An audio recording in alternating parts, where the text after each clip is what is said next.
Basically, it's gonna be run Got all down. the evil out. Okay, I'm recording now. Hey, everybody, welcome to another edition of Tawanda's Live Request. We're here in quarantine, per usual. I just wanted to say, what's up, Nick? It's my co-host. What up, Nick? How you doing, man? What's up, man? Great. Doing all right. Just wanted to let y'all know that we have a great episode for you guys today. We have the homie from Chicago, Felonius Munk. What up, Felonius? Hi. Word. Hello. Yeah, Oh, it's they gonna be can't see great. me. They can't see, they can't hear you That's yet. They can hear you, throwing me off.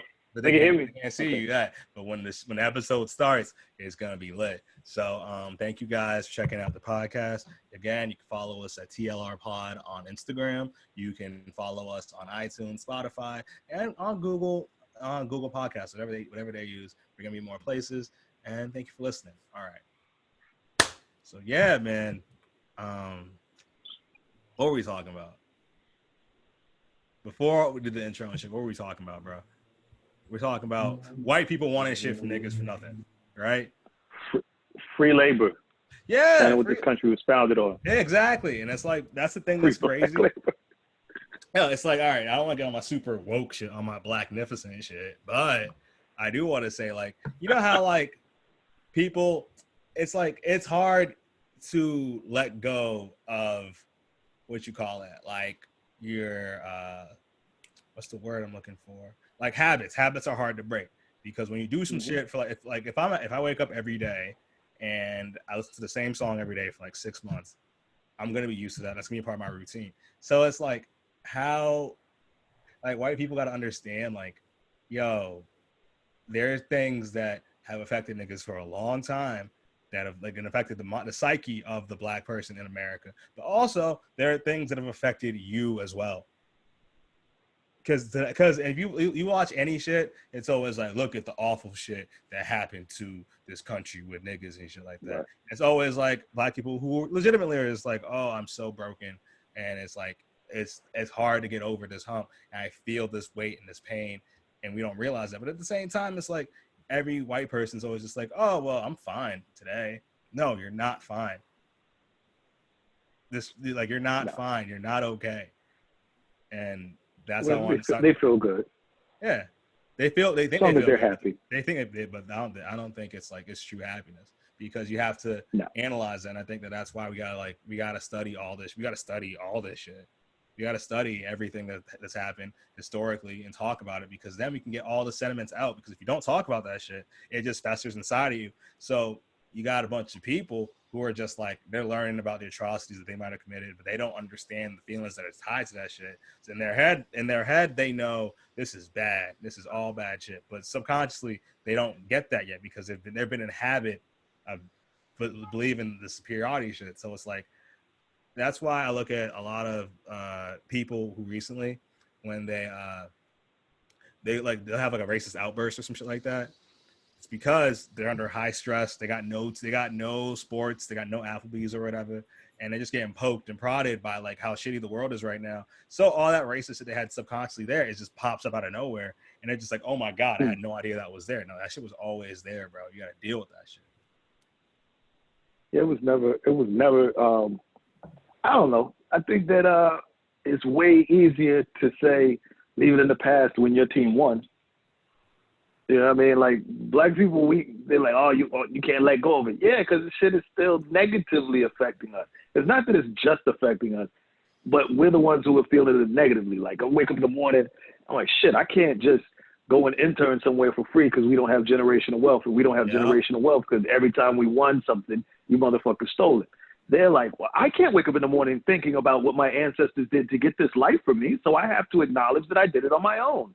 Yay me. And so it's a normal psychological reaction to being fucked up. You know what I mean? It's like, yeah, I mean, maybe they fucked up, maybe they didn't. I wasn't there. All I know is if you work harder, you can be where I am. And I'm like, motherfucker, you didn't work hard. I was there. Right. I know you. You're trash. Right. This is what I was thinking about too. It hit me when I realized because that what you're talking about is like the privilege shit, right? And for everyone listening, we're gonna get to music soon, I promise. But for now, I was gonna say this thing about privilege. I realized like because I had to look at myself first before I could judge anybody else. I looked at myself, And I was like, I come from a pretty privileged background, like parental wise. My parents are both like academics. They supported like, you know, me through school and shit. Like when I couldn't afford to live in an apartment or my credit was bad, I could live with them and get my money up. They sent me to decent schools and shit like that. And I still will say I worked pretty hard. But I think the privilege thing comes into play where it's just like, I wouldn't say that I am the best or most hardworking person, because I know somebody who's out there who might be working twice as hard as me, who has the same amount as me, who is honestly just as good or better than me, but has to work. And it's not taking away from my effort.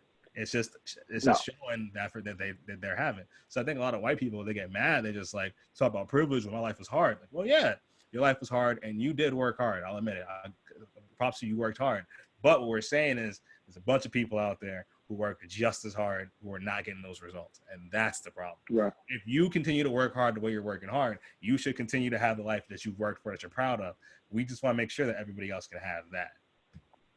And I mean, the song for that, for everyone listening, is Ice Ice Baby by Vanilla Ice. I mean, sure. He worked hard to learn that choreography. Get that. What? He learned the choreography. No. Away from them and Hammer Pants. We're not playing Vanilla Ice. We're not playing Vanilla Ice. We're not playing Vanilla Ice. We're going to play. Collaborate and listen. Oh, my God.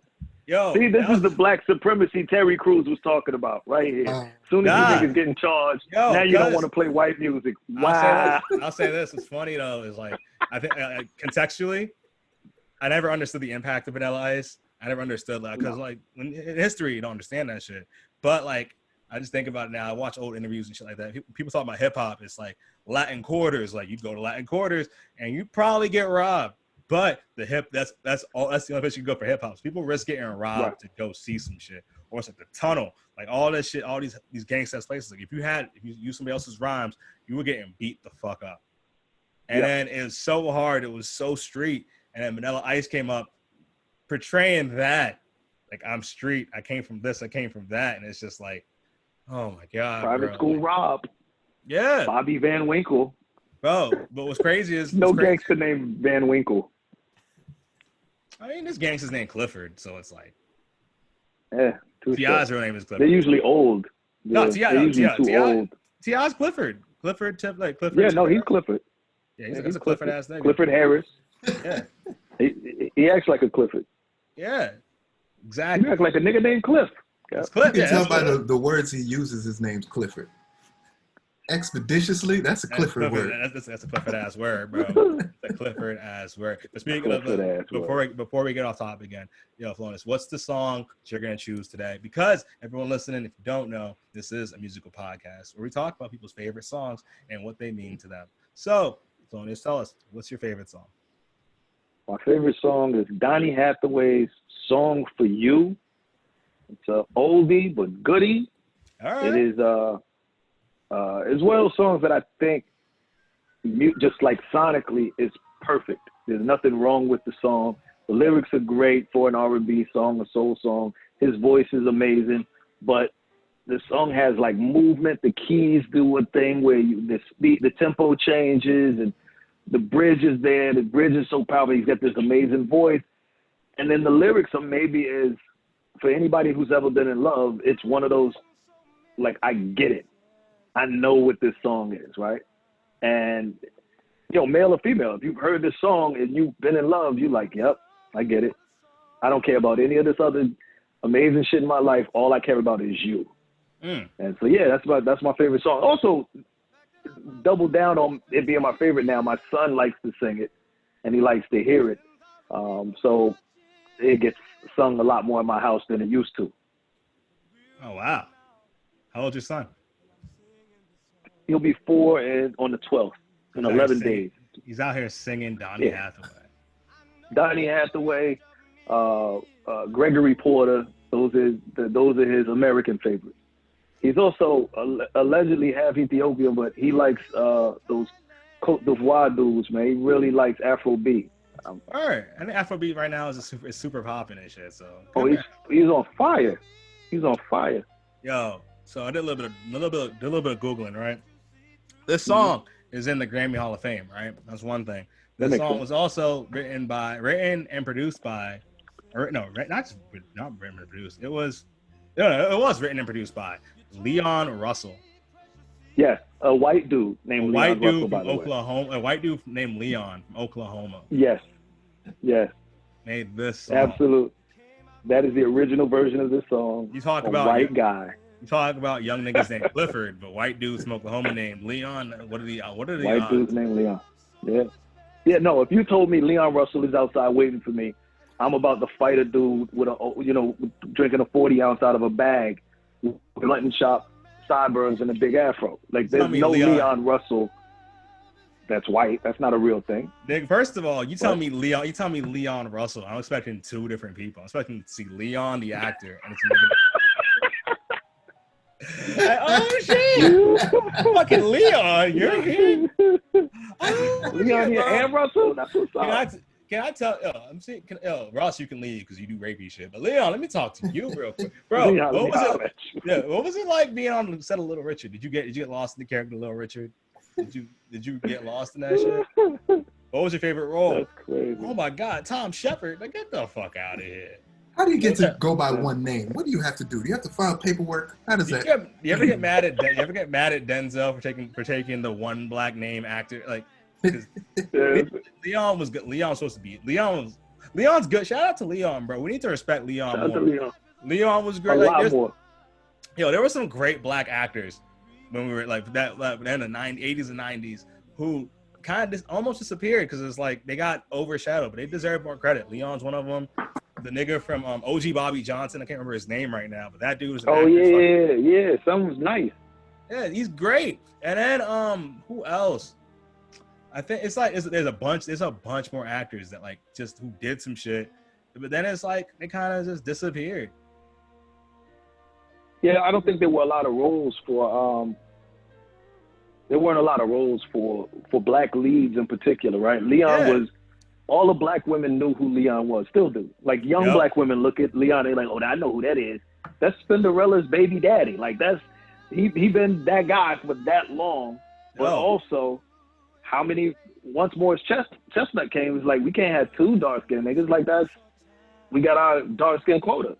Yeah, but then Morris Chestnut, he had his moment, then it came and went. But Leon is still out here doing this thing. Leon also, like, he sings and shit. He's still working. He's still working, but it's like, come on now, bro. Leon can get some work today. He should be on a show or something. Yeah, Glenn Plummer. That's the dude. Glenn Plummer is OG Bobby Johnson. Yo, Glenn Plummer. Have you seen South Central? That's not South. That's not South Central, right? What is it? Yeah, that's South Central. All right. Have you seen it? OG Bobby Johnson. Okay. That's South Central. Yeah. Deuce. Yeah. But anyway, I'll say this, Nick. This is who he is. Remember the episode of Fresh Prince where Carlton can get into that frat? Mm-hmm. He's the frat nigga. Yeah. And he's an amazing actor. He's like the discount TC Carson. No, you're not. That's a very good reference. That's excellent. Yeah. Another really good actor though from that era, who after living single we didn't really see much from him, and I feel like we should have. Yeah. And Kyle Barker can actually sing. He's actually put some albums out. He's another one of those guys who, TC Carson's put some music out. TC Carson, that guy, the game God of War 1, 2, and 3. He's the voice of Kratos. You guys didn't know. Yeah, it's Overton is the voice of Kratos. That's crazy to think about. That's fucking crazy. It seems like a lot of actors from like black sitcoms that are going into voiceover. Yeah. I can see that. Yeah. Also, who else? Cree Summer does a lot of voiceover. Don Lewis. Yo, what's her name? Deborah Wilson. Deborah Wilson is she's in a bunch of video games. But when they put her in a video game, they actually take her whole, like they put her like literally her like her face, her mannerisms into the game. Good. I love her face. I love her eyes. Yep. She had a sex scene once, and I was like, "Oh, I didn't expect that." I don't know if I'm ready for that. Because I'm gonna laugh. I was like, yeah, exactly. But I was like, oh shit. I'm gonna laugh. Like, oh, are you fucking a lady from Mad TV? That's yeah, fucking yeah. Okay. Oh, speaking of voiceover actors, Bill Lamar is like one of the greatest of all. He's like one of the best of all time. He's been in everything. That was Samurai Oh Jack. yeah.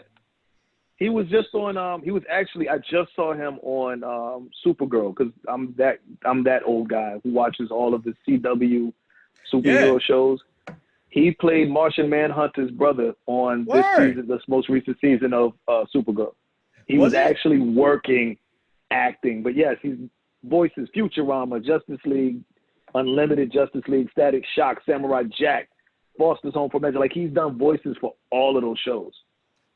Was he the voice of because remember they had Osmosis Jones, the TV show? He was, yeah. Oh, he did the Chris Rock. Yo, I'm not gonna lie. His was better. Also, Osmosis Jones. I rewatched that movie. It almost all the way holds up. Where does it fall apart? Because it's like, well, first of all, I watched it. Like, I can't put it. I'm gonna have to share the screen in a second. But they gave him the creepiest smile I have ever fucking seen. Like the smile that Osmosis Jones has is horrifying. It's a very Time's Up-ish smile. It's just like this was the good guy. This is the good guy. Like, that doesn't make any sense. Let me show you. When you see it, you're gonna be like, what the fuck? It's just evil. Hold up. I got to his Facebook page. That's not what I wanted. So whose Facebook page? Osmosis Jones? Facebook page Osmosis Jones.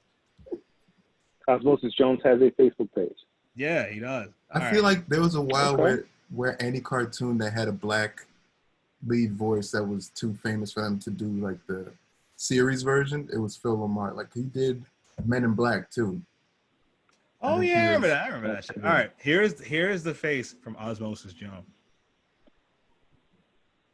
Look at that. Nah. Bro, oh, come on, son. Why would you put that and Chris Rock's voice together? Look at the bags under the eyes.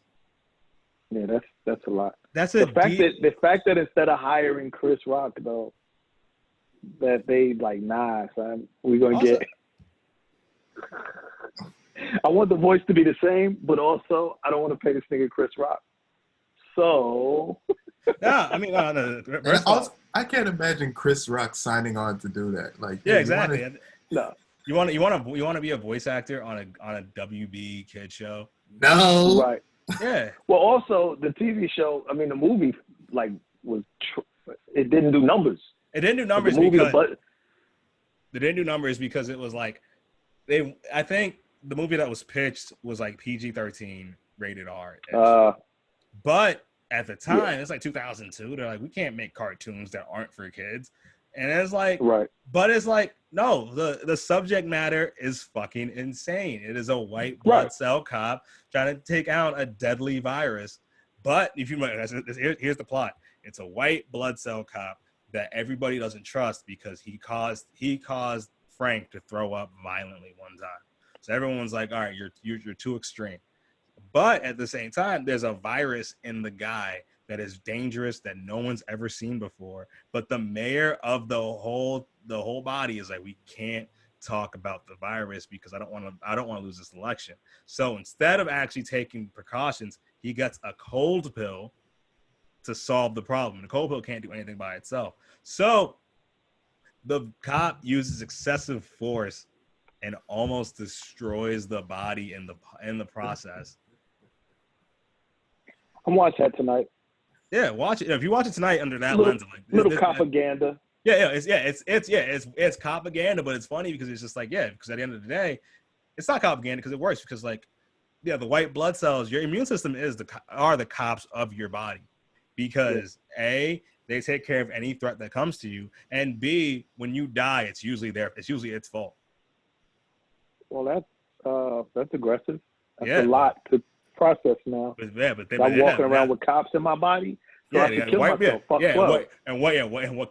color are these? What color are these cop blood cells? What color are these cop blood cells? White, my brother. Y'all can't see it, but I'm throwing up the WP, the white power sign. Yeah, Exactly. For the homies. That's what it is. White blood cells. Fucking White supremacist blood cells. White supremacy blood cells. What is happening? Trying to take down good viruses. They don't want to do shit. They doesn't want to do shit. I just want to spread. All right. Viruses ain't bothering nobody. I ain't bothering nobody, bro. I'm just a little bit of cancer. Don't worry about me, nigga. I just want to spread. I just want to spread in your thyroid for a little bit, dog. I don't even want to. Yeah, I was gonna go with the. I just want to chill. I was gonna go with radiation was the cops, but I like the white blood cells a little better, bro. Exactly, because I'm like, no, the radiation is that's like the SWAT team, that's the ATF. That's what I was gonna say. That's the that's the ATF. What's going on in Portland. Exactly. That's that Bill Barr shit. That's that Bill Barr shit, bro. That's it, bro. And I'm telling you, that radiation. Son, if y'all don't get this cancer under control, I'm sending radiation in. But it's gonna make it worse. Well, then you should have took care of it. You should have taken care of this shit. Like, god damn, you should have respected it. Should have respected the white blood cells. Should have respected the white blood cells. Now look at you, fucking. Now look at you. Wow. Trying to humanize cancer. Fuck you. Wow, that is a lot. Yeah, that is a lot. I talk to my therapist about this sometimes because cancer is R.I.P. Tara. But anyway, what were we gonna say? Oh yeah, so Donny Hathaway, right? Donny Hathaway. Yep. When did you first hear that song? Oh man, I'm sure I heard it at some point as a kid. I mean, his version of it is a zillion years old. Hell, he died in 1979, so I couldn't, he couldn't have recorded it after that. He's no Tupac, but nope.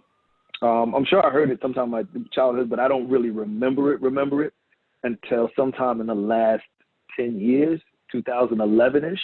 Like I was reconnected with it and got a chance to sit down and listen to the words of it. And then it really started to connect. My wife was pregnant, and that was like the first time I listened to it. Like I was like, oh shit, this is what he's saying?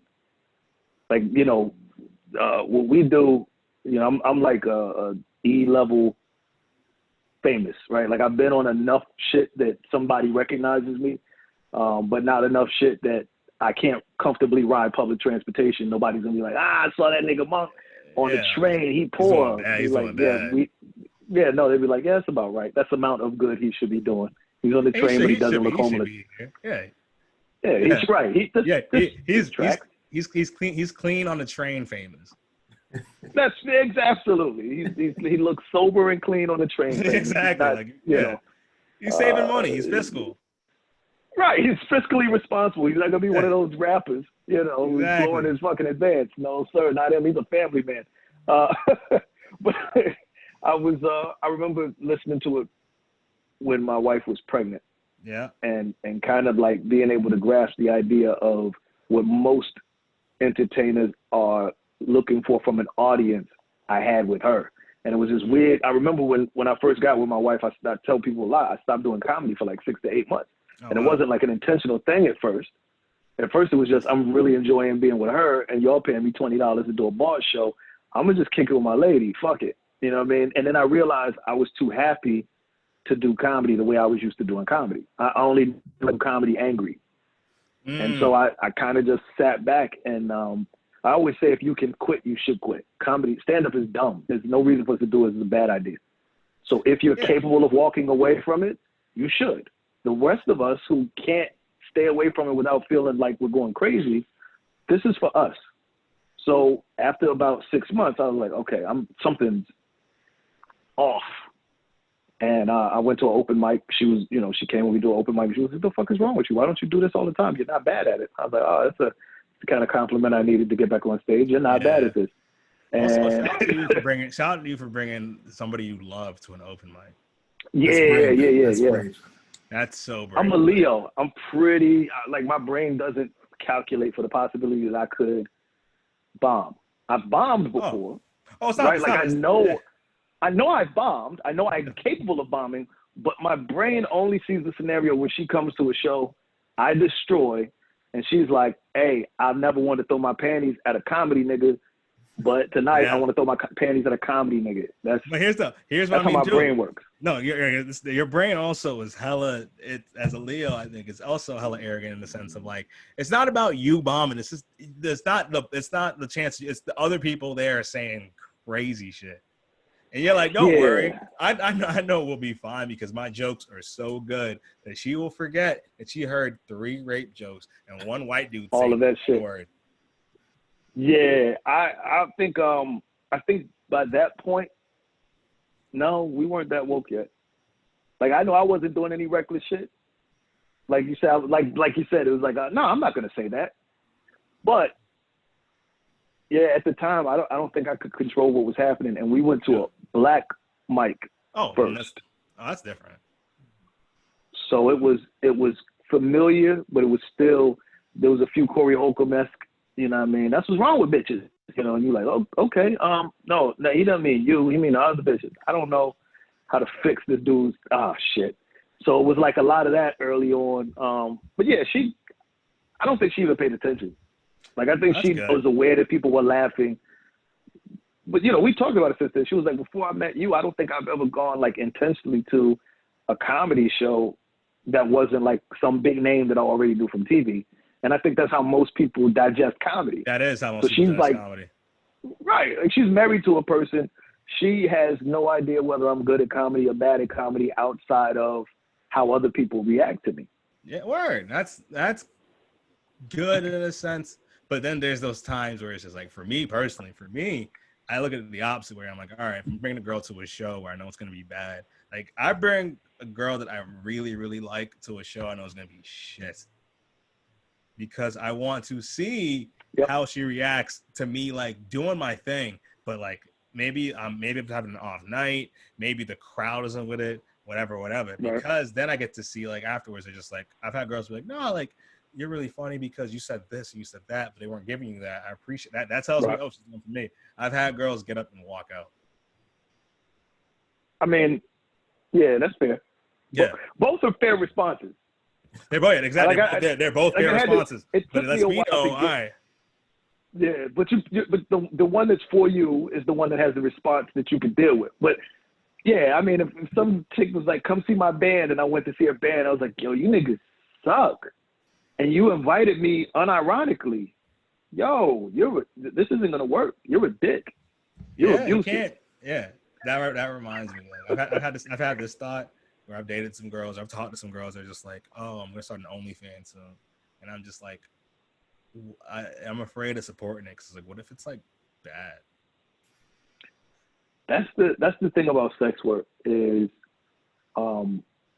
you can't like somebody else's porn more than your lady's if your lady does sex work, right? Like you're like, you did good. I think you can. But you know who I really like? That Jada Fire. She looks. Oh, nah. She looks like she's enjoying it. Nah, you know what I mean? Nah. I actually know. Okay. You look so much better than Sarah J. If you could just use her level of enthusiasm. All right. Okay. You know, before I got mad, I almost said something, but like, you know what, niggas, the internet does not understand what it was like in 2005 when all you had was LimeWire and like a 128 kilobyte connection. And Sarah J clips just downloaded faster, bro. They downloaded faster. That's the white privilege of porn. Because it was like, because it was all P2P. It was all P2P, and it was like you want to download like the Carmen Hayes or whatever, or like the Jada Fire or the Cherokee or the Kitten or whatever. But sometimes it was like, oh, you're gonna many names. No, it's not. That was 4 names. I was 13. I also know all of those people. Exactly. I said it before. I'll say it again. You're not a real. I will not judge your blackness based on how you wear your hair, what shoes you wear, whatever the fuck you do. But if you do not remember booty talk, onion booty, and you're a black hetero man, or like if you were into women like that, into women, period. If you watch porn, period, and you don't know what booty talk is, I can't trust you, bro. I can't trust you. If I said Cherokee and you don't finish with D-ass, you're not gonna make it. You know who I'm talking. You know who I'm talking about. You don't fucking play in my face. Shorty look like Cherokee. She do. You know what I mean? That's the thing. With Sarah J though, like there's all P2P, so it's like you could go get a clip. You got a clip. You're getting a clip of like, you know, Jada Fire or whatever. Jada Fire and Jasmine Cashmere. You want that, but that's gonna take you an hour and a half to download. The Sarah J one downloads in 10 minutes. It's 4:30. Your parents come home at 6 o'clock. What are you gonna do, bro? What are you gonna do? You go and Sarah J. Yes, she did. Did she look like Triple H? Yes, but she was enthusiastic, bro. Does she look like Triple H? Yes. But the Is she also enthusiasm built like Triple H? Yes, no. but is the enthusiasm there? Not in like Absolutely. not in 05, not in 05. Not No, when 05 she was in 05 she was and those that was before they were doing, you know, a lot of body work. This was just like they look like they look. yeah. And she did not look bad from the clavicle down. Also, she showed what I now know is called it's I can't remember. It's something consent. It's not exponential. It's not exponential. Oh, enthusiastic consent. Enthusiastic. Yeah, She showed enthusiastic consent, which is like yes. Which she again, she wanted it, and it was, but not in like the sense of like they're all just like not in the pervert, not in the she wanted it. Like no. She said I want it. I heard her say, "Please give it to me. I want it." Yeah. And I can't stress enough. Enthusiastic consent is the shit. You gotta believe in it. Like so, like lately, like what I've been doing for the past like year or so is if I'm never sure, because it used to be like, oh, if you're on a date, look for these signs, and then you can kiss or whatever. Now I straight up, I'm like, hey, can I kiss you?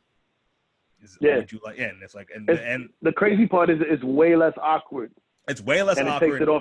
It takes all of the thought and all of the weird shit off the plate. Because if she says no, you're like, oh, okay, hey, wanted to ask, didn't want it to be weird, so cool, let's keep going with the whatever. Versus she leaned in a little bit. No, she was tying her shoe. Okay, all right. Yeah, exactly. You don't want that. She brushed a nipple on my arm. She wants it like that. No, you can't. You gotta have clumsy. She's clumsy. Enthusiastic consent. Why are we talking about Sarah J? I forget why. Oh, I don't know either. We're talking about OnlyFans. Oh, OnlyFans. Yeah. Go because I'm afraid of seeing because the thing about OnlyFans, sex work, all that shit. I support sex workers, bro. Like, do what you do. Live your life. Like, you know, I've admitted shit. I've dated sex workers before. Like, just dated like, you know, like person casual shit. And it's like, it's cool. It's fine. They're people, and it's like you get to talk to somebody that's interesting. And it's a beautiful thing, but it's just like you don't want to. With the quarantine and shit, more people in general just they're thinking about, should I dabble in sex work because I can make money off that shit. And it's like, to that I say, if you want to do it, just make sure you're good at it, because if you're not good at it, then it's like you're just exposed. Like, it's like watching bad stand up. I can see that. It's like watching somebody bomb. And it's like, hey, you're like, all right, I'm gonna support this person. Then you watch and you're just like, oh no, this is. Yeah. Can I give him you know light, what? It's please? so much like stand up, and that there's a niche for everybody. Like, you might not be your kind of stand up, but you could still watch something and go, all right, that's good. It's not for me, but that's good, right? Like, you like people busting off on feet. That's okay. That's not my thing. But that shit is so, right? But you can still watch it and go, no, that's not. You're not good at this. You're not. Your heart's not in it. I feel like you're not truly expressing yourself. But I will say the same thing that people told me when I started stand up. Yo, just keep doing your thing, man. Keep doing your thing. They didn't tell me that. They were like, you should quit. No, or it's just like, can we get an old black lady to go on OnlyFans and just text these girls? You know what? I thought you were good. Baby. You know what I think? Yeah. Because I think the purple outfit was a good choice. Now, I'm gonna say this. I want you to know, because Grammy love you. The purple outfit was a good choice, but you're giving them too much off top. You got to treat it like a burlap. Tease it a little bit. You got to do like a merch. Look, watch me. Watch Grammy. Right there. That's all. Just get a little shoulder and then pull it back. Give it to them, then pull it back. Yeah, you're charging $19.99. You should lower that down to maybe like. You are not a $19.99 site, sweetheart. I love you. $3.99 special. You're not $19.99. You are. You gotta have some specials. $19 bundle, maybe. I've been on OnlyFans way too much. I know too. I know so much. A bundle. If you want the videos, the pictures, and a private message. That's my god! I know so much. Like the other day, I was on the phone. I was doing like a business call or whatever, and I was going to my iPad to take notes and shit, and I opened my iPad. It was OnlyFans. I was like, oh my god, I'm just living an evil life, bro. You are. Wow. Hey, I can't support anybody's OnlyFans. I'm not allowed to, because I have a bunch of friends who have OnlyFans now, and I'm like, I can't not support my friends. I mean, like, but yo, it's like you can support. You can give your friend $5 one time. Listen, I know like 5 comedians that have OnlyFans. Yo, hit him on Venmo. Hit him on Venmo. Hit him on Venmo because I go through the same thing. Yeah, I got the same problem. I probably should just give, because I don't want to see them naked. I think that's the thing. That's what it is. I don't want to sexualize you. I want to support you, but I don't want to be like, cause I don't want you to be like, yeah, I see her a whole asshole. Like, no, it's like I want you to. You're doing that for you. You're enjoying that. I do not want to see you in a sexual light, but I want to see you get money. Especially if you're talking to me, and I tend to look people in their mouth when they're talking to me because it helps me to hear, especially when we're in crowds. So it tunes everything out. I don't want to see you. I don't want to see it. Yeah, you don't want to sit there like you're thinking to yourself. And that's I feel like that's a problem for me. I feel like that's a problem for me because there's no other job where I'd be like, yo, I don't want to see you do your job because then I can't treat you like a human anymore. You know what I mean? So I actually have friends that are porn stars. So so I guess it's weird because I'm actually friends with these people. I guess they were porn stars before I knew them. Yeah, but I think it's a similar thing with like. But I already sexualized them, and now I don't. I think it's the same thing with comedy and shit in some ways where there's some people I'm just like, yo, I do not want you to see me do this because like, and that's where like, I think I had to look into, but for me, my journey was like, I want to be able to be like, all right, if you're going to watch me do stand up, you gotta understand, like, maybe you don't know me that well yet, but like, I'm going to be this person on stage. And there are things that like on stage and shit, I had a show for my parents, right? And my mom was there, and I'm telling jokes and shit. And I told this whole joke about how I had chlamydia at one point, and I was like, "Damn, my mom was here for that shit." And then I kept it moving. And then after the show, my mom she texted me. She was like, "Hey, Tawanda, I just want to say you were so funny. My friend thought you were so funny too. Oh, I just want to also remind you, you should definitely stay safe and be protected out here so you don't catch another STI." And I was like, "God damn." No. The funniest thing that happened though was like I remember when Corona started, the quarantine started. She was like, "Are you wearing your mask?" And of course I'm wearing my mask. And Mom was like, "I don't know. You've had chlamydia, so I don't know." I was like, you ain't been wrapping up. You ain't been. I was like, God damn. If we're gonna be real, that's where the sense of humor comes from. That's the bar right there. Like, oh, clearly you don't protect your burning holes before you. That's a lot. You don't protect yourself. I was like, oh shit. But it was like, but when that happened, I'm not gonna flex. I think also, when after that happened, our relationship is better.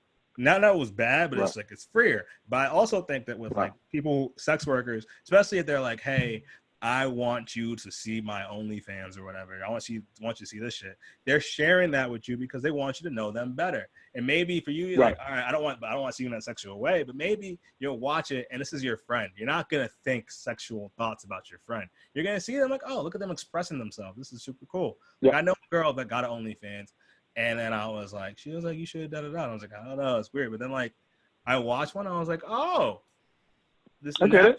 Afterwards, the way we talked to each other, it was intimate, not in a sexual way, but it was intimate. And I'm like, oh, now we're both being honest, and now I don't have to like, we don't have to vulnerability. hide. It's vulnerability there, and vulnerability is the beautiful thing.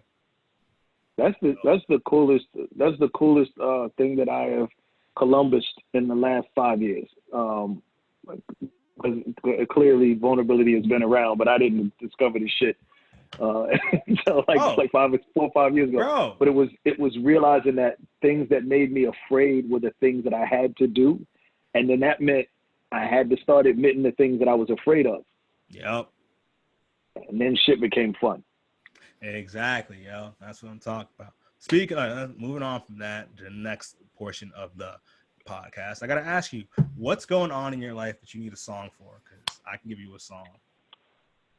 Ooh, just describe it. You can talk it out. I'm gonna be in my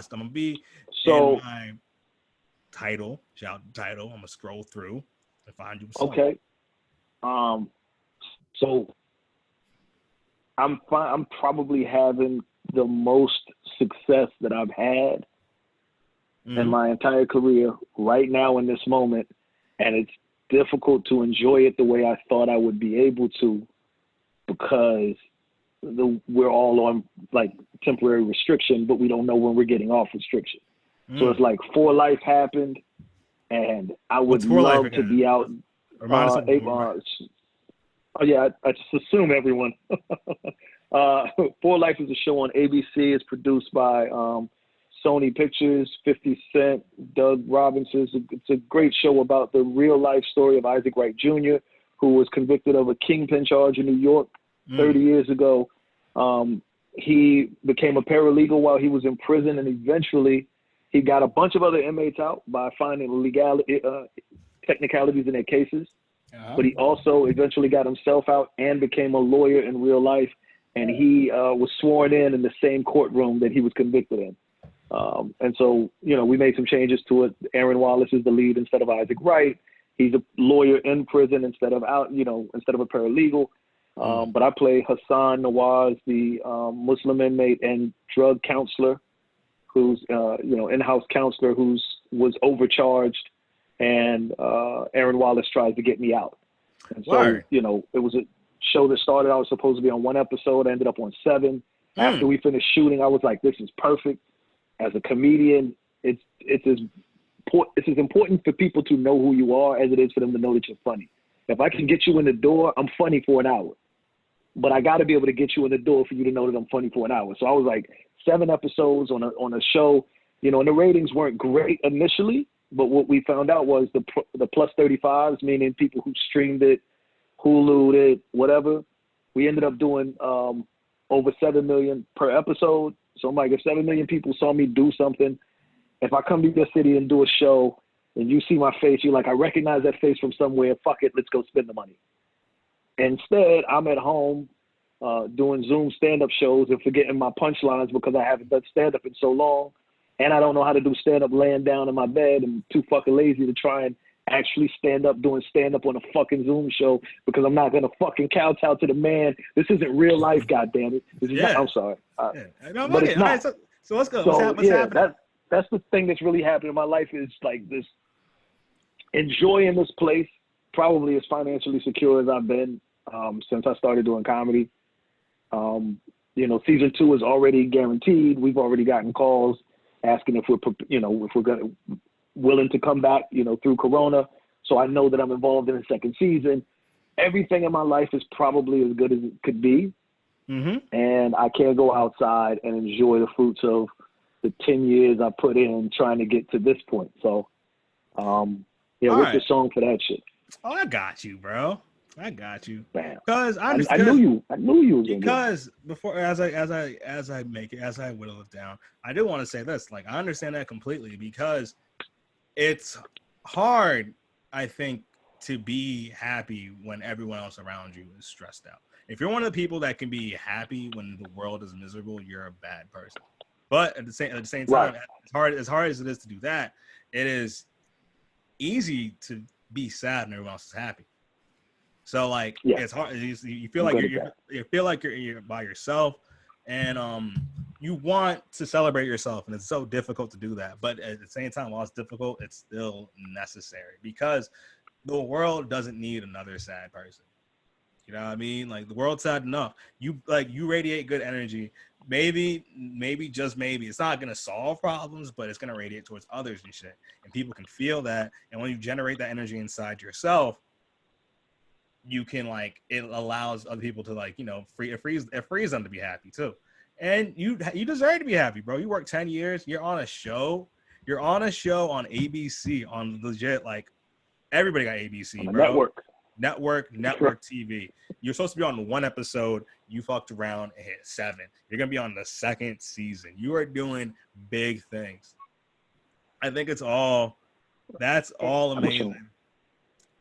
And I think that what I want you to do is to just sit and resonate in all your successes and the journey for you to get here.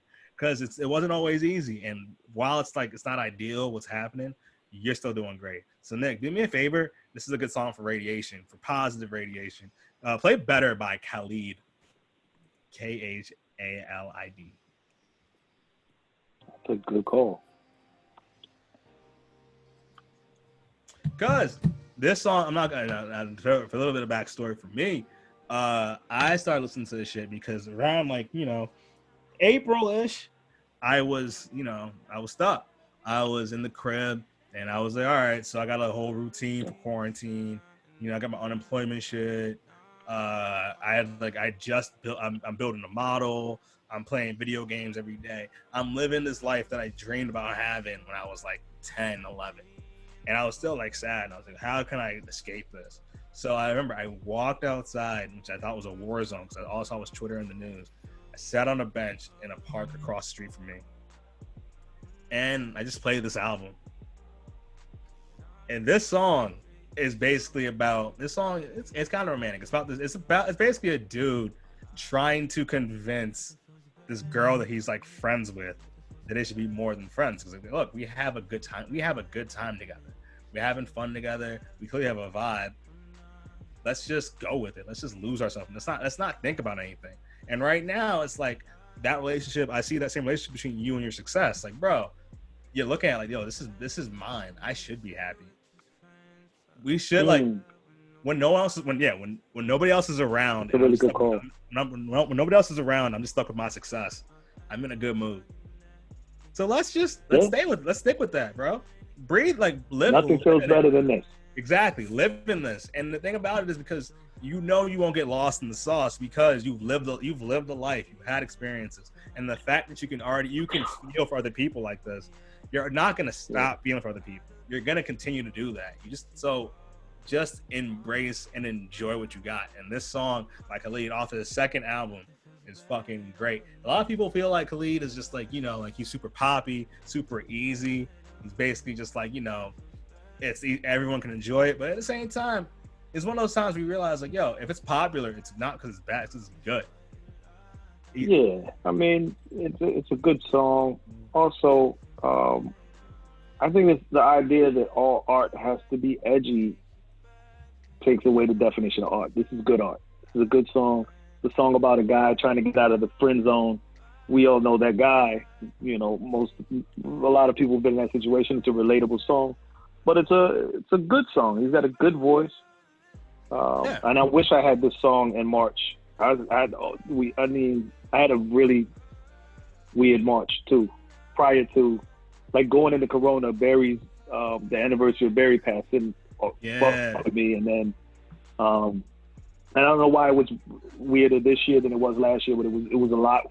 This year just was a lot of energy. My episode aired right before, 3 days before after the anniversary of his passing, and I remember our last conversations, and like this is one of those things you talk about. Like we've worked for all of the stuff that we're getting, and then for somebody who was like this big unnecessary cheerleader for me, like out of the blue, this guy just was like, "Hey man, I saw something that you did. I fucked with it. I reached out to somebody else to see if I could get in touch with you because I wanted you to know that I really liked the thing that you did."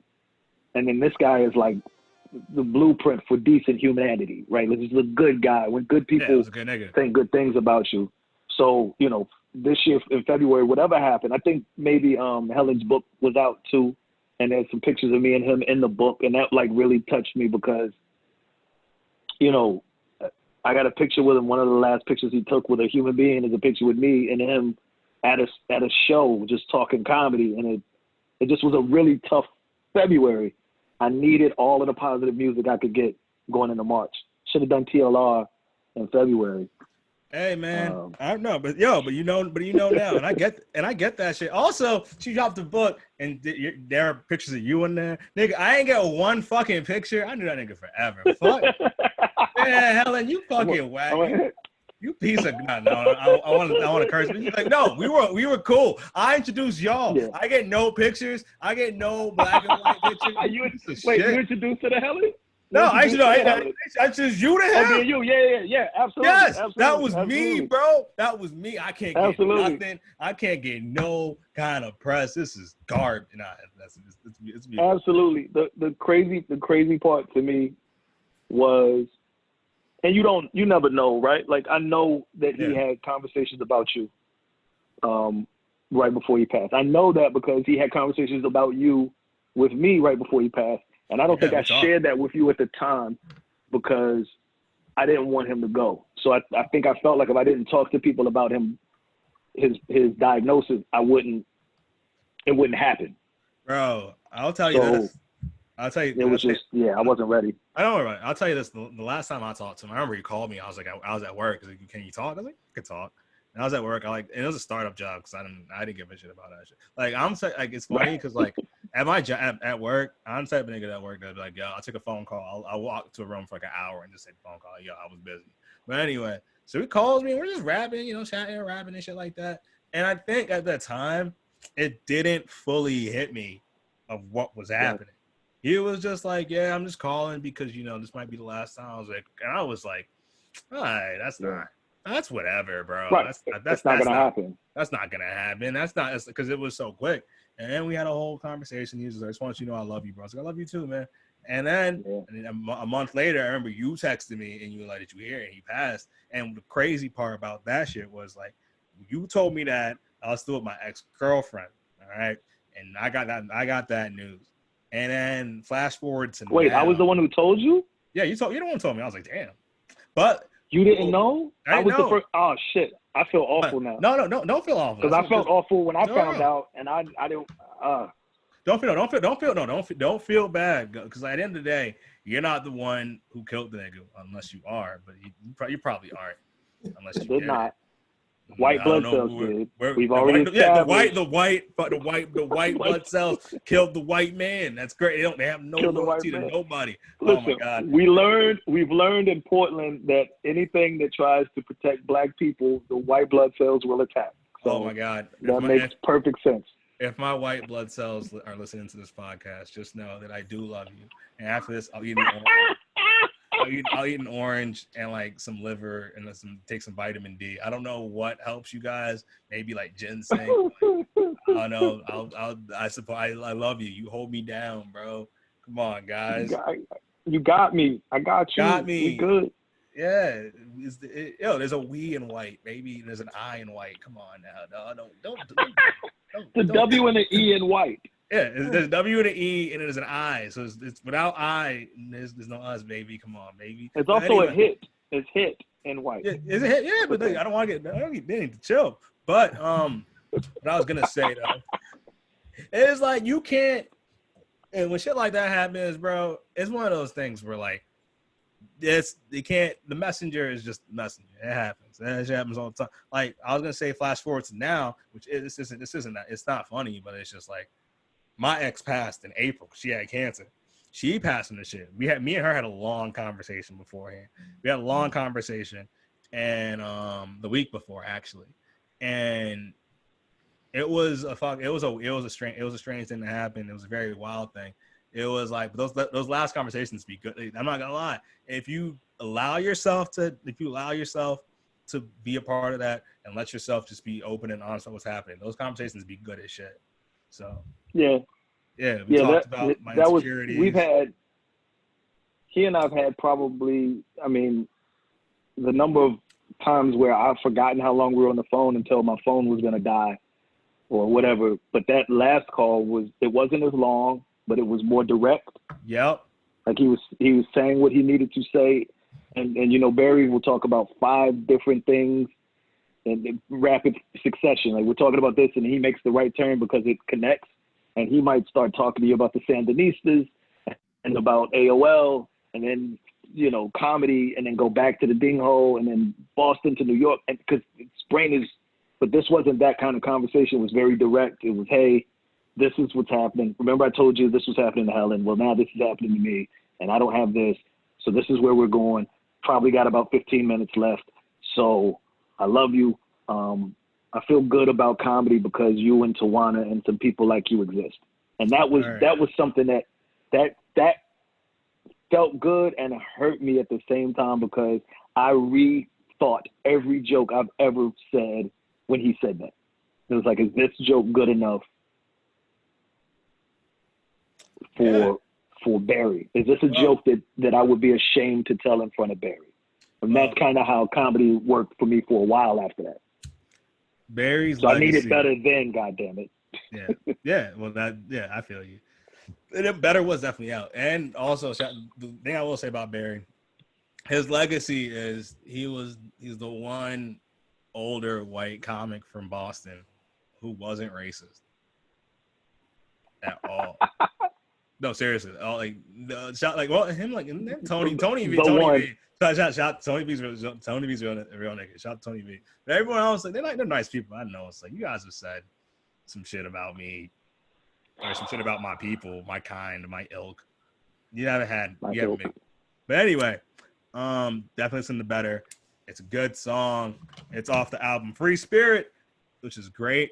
It was Khalid's first album. Like, it was the second album. The first album, American Teen, whatever, it was cool. But then he got chubby, and I don't know why. But like, to bring back Donny Hathaway, that's another reason I chose it, because Donny Hathaway was a chubby nigga, and chubby singing niggas need to make a comeback, bro. We need more of them. I think that I think we suffer from the same. We can only get one black dude in every genre. We got Anthony Anderson. He keep trying to lose weight, but he's the black chubby nigga. Yeah, all other black chubby niggas. Chubby singing niggas. Chubby, because we had Barry White. That's right. We haven't had a good chubby singing nigga in a minute. Luther Vandross for a while. We had was Gerald Levert fat? I was assuming. Gerald was a big. Yeah, Gerald was big. He was a chubby. Freddie Jackson was fat. Then we had the fat nigga from Drew Hill. We had mad fat niggas. What's his name? Nikio? Whatever it is. I know what you're talking about. Yeah, we had fat niggas, bro. We need to have fat singing niggas back. Bring back fat singing niggas. That's what I want. Bring back. Yeah, we ran out of fat singing niggas. That's a good point. We still got some. We got Khalid's doing this thing. This nickname Pink. This dude named Pink Sweats, who's fucking great. He's a good fat singing nigga. So yeah, I just believe in the fat singing niggas. We just need fat singing niggas, bro. All right. Here's the next segment, and the final one, the one that's important to me, is where we take all the shit we just talked about and we flip it over back to me. I need help with my problems. I need a song for my issues. All right, you ready? Yeah. All right. I got my Googles fired up. Let's go. Okay, so what's going on in my life? Oh, I'll tell you this. This is easy. This is a fun one. Usually I say some sad shit like, oh, like my ex died. That's too much pressure. So we're gonna do this instead. That's a lot of pressure. It's a lot of pressure. You can't give me a song. How do you deal with grief? It's like, all right. So here's what's going on. Amazing Grace, nigga. I don't know. I'm out. I'm not saying no. First of all, you don't play. All right. This is no. I'm not gonna say. I feel like Nick was gonna say. I can't say. I'm not gonna say it. But I know that Nick laughed very hard, and now when you cut the recording, I need to know what you were gonna say. Oh, after you cut the recording, I'm not here to ruin careers. I don't want no problems. After recording, I'll tell you. But basically, so on Tuesday. This next week, I am getting a tattoo.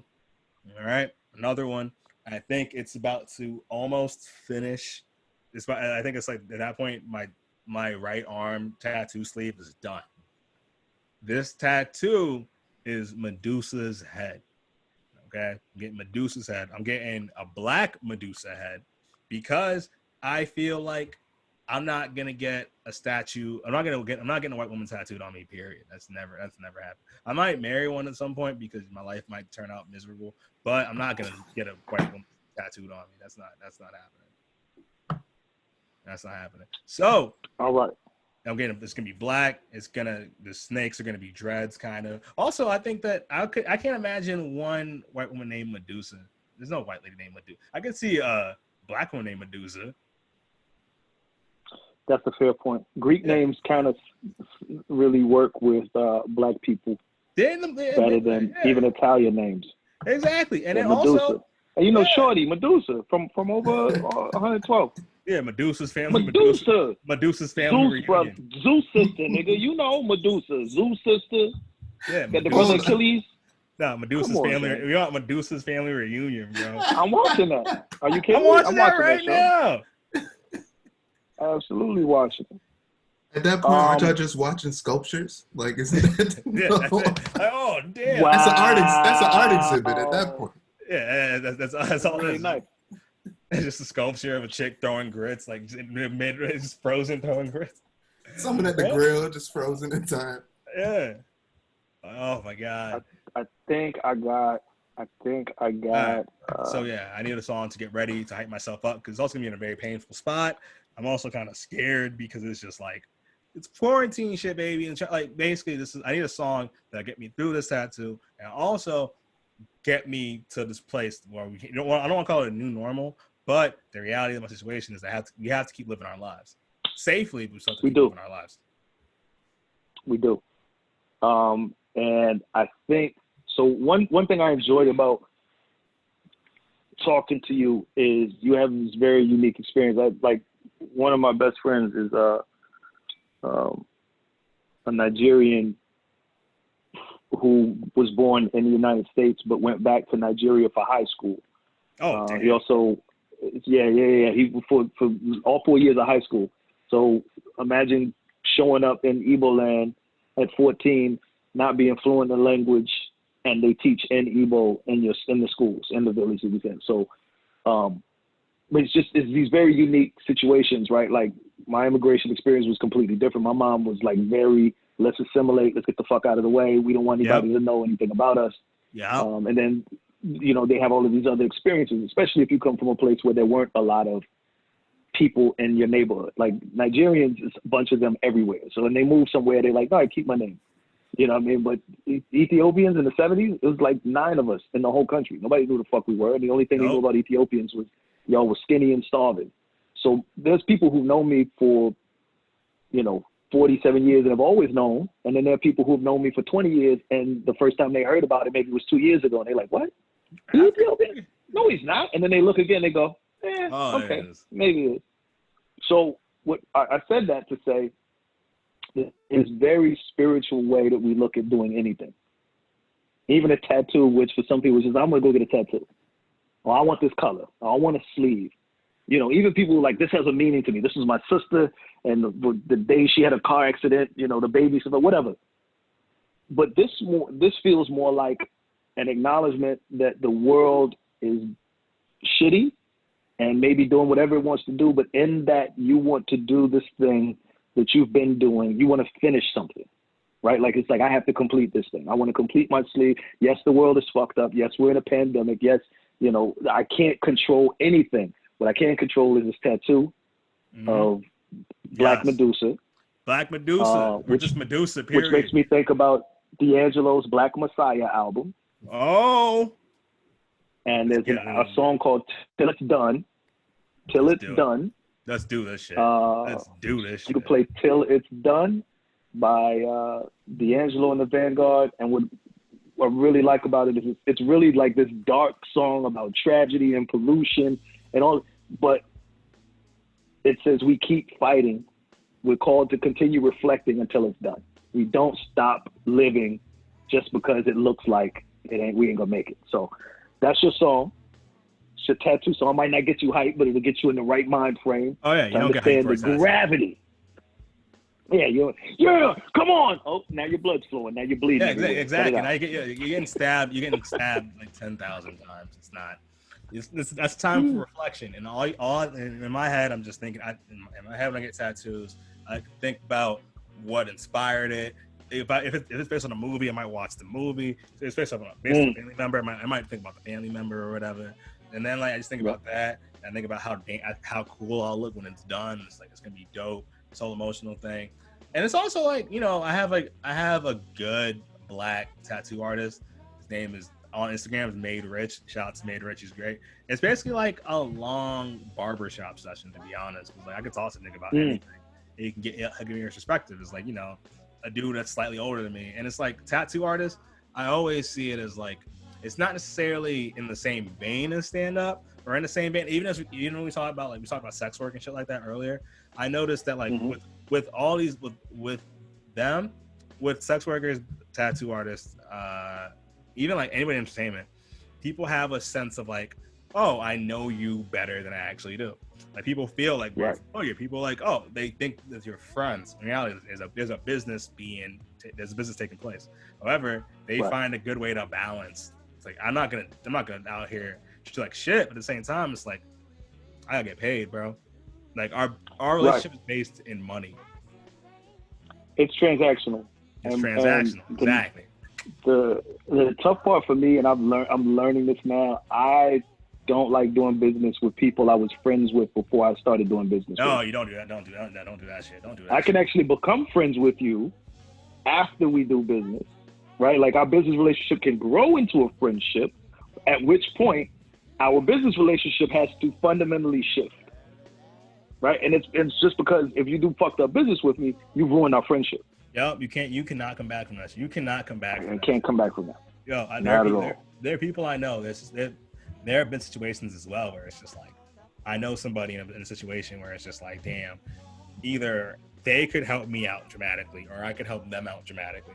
But the idea of bringing money to the table will destroy the more valuable friendship. Money is, we don't have to go full socialist or anything here, but money is less the root of all evil as it is the source of all of our problems. That's like we're all super competitive, and we're talking about that one black guy thing, and one person in each genre can get on. It's all about competitiveness. We do all of the comparisons, like verses. Oh, what makes music fun? It's fucking music. We love all of this music, but we tuned in to the tune of 100, 200, and 700,000 people because we want to see people battle. We want to see who wins. And that's what business feels like. It's always like somebody has to win. And if your friend is winning and you're doing business with them, psychologically there's a piece of you that goes, wait, am I losing? So, it's that part, tattoo is different. You're getting what you want. He's getting what he wants. It's transactional. Sex work is different. You're getting what you want. The worker's getting what they want. You know what I mean? Yeah. It's outside of that. I think those are fundamentally the only business relationships that work. Like I'm getting what I want. You can't overcharge me. I literally am setting the price. I'm okay with not even having this thing. Exactly. Yeah. So anyway, I'm going to get a Richard Parker tattoo because of you. So do that shit. You brought in one customer. I don't have any tattoos. I've been contemplating getting my first tattoo. Made rich? Oh, the nigga made rich out of 5 years. Made rich. The nigga made rich. Made rich in Brooklyn. Rich. He was in Jamaica, Queens, but now he's in Brooklyn somewhere. And his Instagram is @made rich, like made MADE rich RICH. Yep. Follow the nigga. Also does really good art. He draws really well too. Yeah, he's amazing. He's amazing. The dude's all around like great. Like, yeah, shout out to tattoo artists. But thank you, man, for that D'Angelo song. Remind us the title of that one more time, please. Till It's Done. Till It's Done. I'm listening till to it's that done. Shit. Was this like parenthetical 2-2? All right, was this back when D'Angelo still had like that amazing body, or is it like fat D'Angelo? No, this is 5'7", 200-pound D'Angelo. This is 2014. Show me fat niggas singing. Fat niggas singing. Fat niggas singing. That's what I'm about. This is. Yes. I don't understand any of the words you're saying, D'Angelo. This. Listen, I listened to that Black Vanguard album. I remember being excited for it to come out because he didn't do anything from Voodoo until Black Vanguard, with over a decade of no music from D'Angelo, right? And then the night that it happened, this is before my wife and I were married. Yeah. No babies there, so we could stay up late. It was that type of deal, right? I remember going to get some brown liquor at 11:45 so that I could get back to the house in time to listen to it live, because I felt like D'Angelo was a brown liquor nigga, right? Like you drink brown liquor while you listen. That's a crown. That's a crown royal nigga. Crown. That's a We ended up crown. getting That's gentleman's job. That's a crown and cran nigga right there, bro. Crown and cran nigga right there. Crown and cran nigga right there, bro. Oh my god. I get back and I make carries us some microphones drinks. in the Nigga, and wants to get paid in cash. Sir, it is $160,000. I would like that in cash in a duffel bag. You knew I was coming. Stop playing with my fucking money. But yeah, I remember listening to that album, and I couldn't tell if we just got drunk really quick or this nigga was mumbling, because I couldn't understand anything that he was saying, but it sounded beautiful. It was literally like listening to an album in a foreign language. Like if you come from a country, like how many languages are common in your where you're from? In Zimbabwe, there are 3. There is Shona, 3 major languages, and then Ndebele. And the 2, Shona and Ndebele, are like those are the 2 major tribes. And then English is okay. Just, So if you spoke Zona, how close to that Shona? is Ndebele? Shona and Ndebele are different because completely different, right? They're completely different because like Ndebele has like what's that, like onomatopoeia or whatever. Not like, it's not like people say clicks and shit. It's not like none of that shit, but it's just like the sound. It is some sound though. It's the sound, yeah. The sound is there. So imagine someone who spoke Ndebele, listened to a song in Shona, and they don't speak Shona. Yeah. But they're hearing the song and they know this is beautiful. Like in Ethiopia, there's Amharic, Tigray, Amharic, Tigrinya, Oromo, all these languages, and they don't share a lot of words at all. Like you think, they all sound the same. No, they don't share a lot of words. So a lot of times I'm listening to a song in Tigrinya, no clue what's happening. Beautiful song, no clue what he said. That's how listening to Vanguard was. It was like, this is beautiful. What did he say? No clue. That's what I heard, but the shit sounded good. And then, the lyrics came out, and I was like, all right. I mean, it was better now that I know the lyrics, but it was really good without. That song is one of those songs that just sounds fucking fantastic. The arrangement is good, but also when you read the lyrics, you're like, oh, fuck, that's a really good song. All right. So shout out. So it's safe to say that D'Angelo is one of your favorite mumble mouth singers. Yeah. Yep. Nick, absolutely. Nick, do you have a favorite mumble mouth? Do you have a favorite mumble mouth singer? D'Angelo is right up in that category. I can't think of anybody else that's as mumbly as him. I would say like. No, wait, hold up. Was he mumbly? I mean, James Brown was kind of mumbly. Oh shit! Yeah. No, he was definitely mumbly. James Brown's. Well, I would say that's more yelling than mumbling. You can mumble yell. Like okay, not mumbly, mush mouthy. Mush mouth. Okay. Listen, I'll give you I know Young Thug yells, mumbles all the time. Young Thug is awesome. Young Thug is and he's fantastic. Young Thug. There's a song called Pikachu. All I knew was Pikachu. It was Pikachu. That's all I know. Yeah, fucking Young Thug is one of the greatest artists of our generation. I think that he is. I think what he does with music is amazing. I think that he's gone beyond lyrics. Like he flows, and the way he flows is amazing. His use of sound and all that shit is fantastic. I think he's so dope. I'm trying to think of another mush mouth singer. Who's another mush mouth singer? You know who quietly is a mush mouth singer, but we've learned to translate it? Oh. Anita Baker. I was gonna say the same shit. Anita Baker might say 5 words in one little clip, but they just go together in like this. I love you, baby. You're like, what? I know you said with all my heart, I love you, baby, but now that I'm listening to it, that's not what you said. You just said, all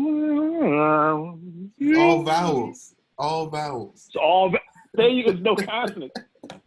But she's got one of the legendary, R&B voices. Her music is unbelievable. She took off 30 years and didn't do anything, and we still are like, yo, Anita Baker, I fucks with it. You know, Yeah, Sade ain't got to drop another album. She cemented her legacy. Sade does tattoos now.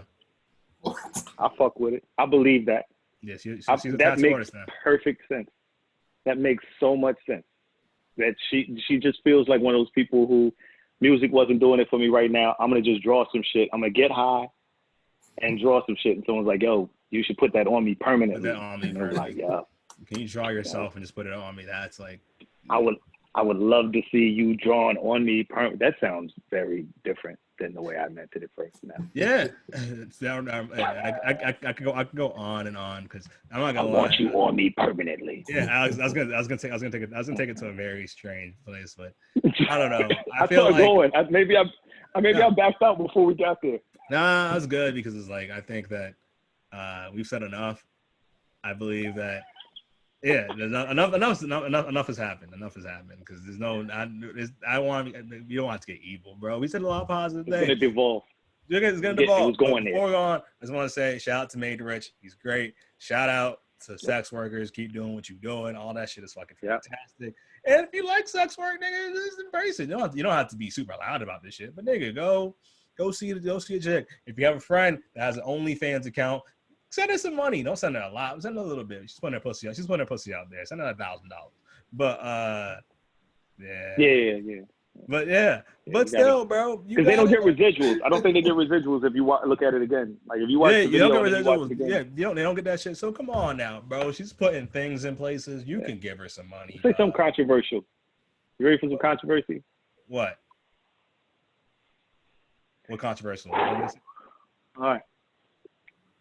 Stay off of Pornhub and X videos. Go to OnlyFans. That's the only way to make sure that the artists get paid. Yes, I said it. Yes, because fucking Pornhub, X videos is like Spotify and Apple Music, nigga. They're getting paid like a third of a cent. Where like OnlyFans is like Tidal, baby. Come rock with the real niggas, bro. Come to Tidal. Come to Tidal. You'll get paid. Also but stay independent. Independent. Also be wary because the tax ban is coming out to OnlyFans very soon. And also it's scary. Also, this is the real PSA about OnlyFans and shit. For anybody who uses that shit, you have to be very fucking wary of some of these accounts because some of these chicks be like, "Hey yo, I turned 18 like 2 weeks ago. Here's my OnlyFans." So you gotta watch out for that shit. That's a whole thing that could happen. No. So, I need to see great coochie hairs. Yes, I need to see stretch marks.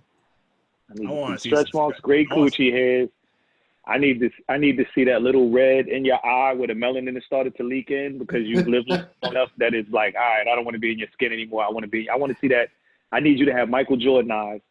Yes. Or it is not gonna work. It's not gonna work out between us. I need to hear that. Like, I need to hear like, if you're playing music, or if you're playing music in the background, I need to hear an ad. I need to hear an ad for like. for vitamins in the background, like because you don't pay the premium Spotify, but you get ads for like vitamins and shit. I need to know.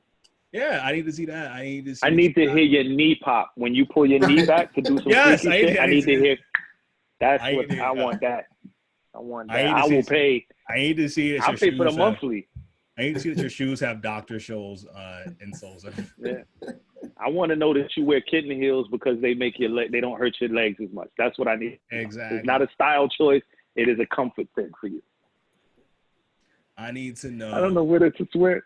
I don't know why I did that. That's on me. That's real. That's real. I need to know that you are mature.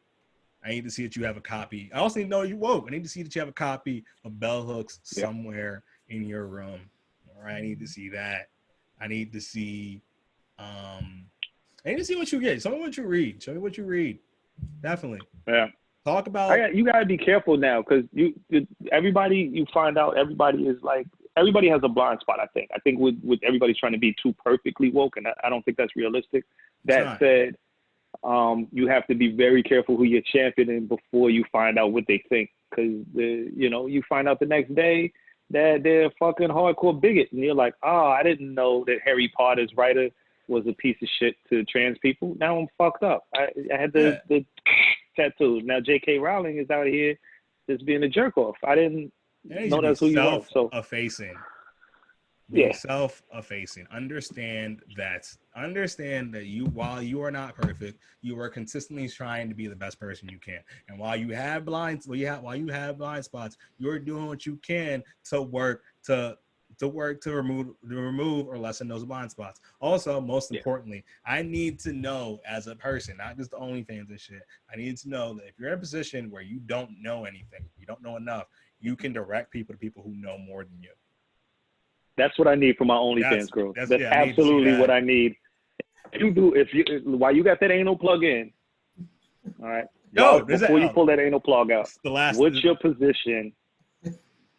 No, it's okay. This the last thing I'll say about OnlyFans. We'll close on this. Before I hear that, I need to know. Yes, that's why you gotta follow. You gotta follow this chick named Lexual, LEXUAL _. All right, because she does OnlyFans shit. At the same time, she does YouTube story. She does historian shit on YouTube. She'll break down whole thing. She had a video where she broke down why celebrity fandom has gotten to a crazy place. Like there's stands and shit now because she's found a correlation between stands and the drop in modern religion. Yeah.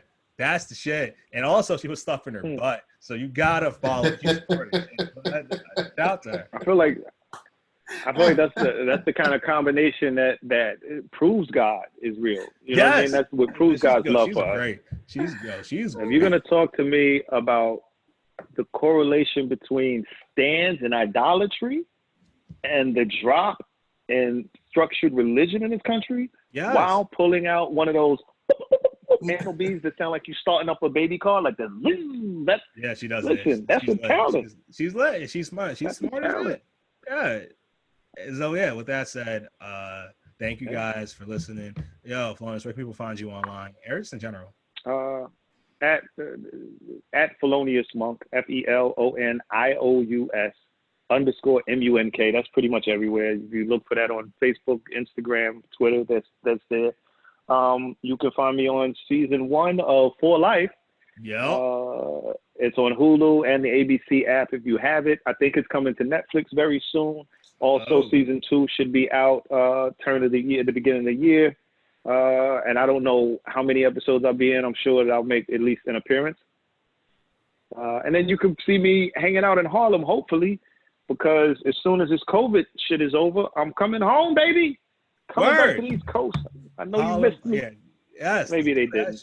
Thank you guys again. Thank you guys for listening. Thank you guys for supporting. Take care of yourselves. Support sex work and pay for porn. All right, that's it. Bye. And we're done.